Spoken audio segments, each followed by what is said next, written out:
সীমান্তে ল্যান্ডমাইন বিস্ফোরণে দুই সেনার গুরুতর আহত হওয়ার পরেই পড়শি দেশ কম্বোডিয়ার সঙ্গে সংঘর্ষ বিরতি চুক্তি মুলতবি রাখার কথা ঘোষণা করল এবার থাইল্যান্ড।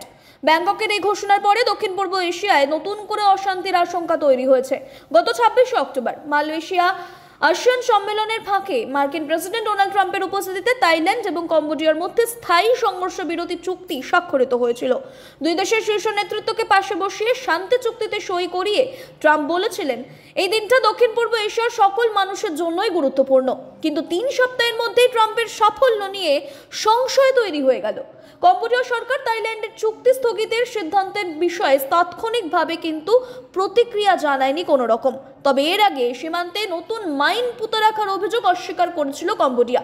বিতর্কিত পান্না ত্রিভুজের দখলদারি নিয়ে দীর্ঘদিন ধরে টানাপোড়েন চলছে ব্যাংকক নম পেনের মধ্যে।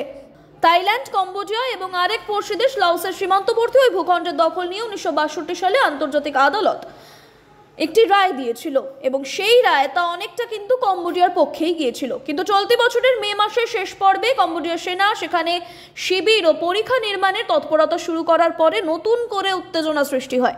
জুলাইয়ের গোড়ায় সরাসরি সংঘর্ষে জড়িয়ে পড়ে থাইল্যান্ড এবং কম্বোডিয়া দুই দেশের সেনাবাহিনী। তাতে দুতরফের দেশেরই বেশ কয়েকজন সেনা এবং অসামরিক নাগরিক হতাহত হয়েছিলেন। আতঙ্কে ঘরছাড়া হয়েছিলেন সীমান্তবর্তী এলাকার কয়েক হাজার নাগরিক।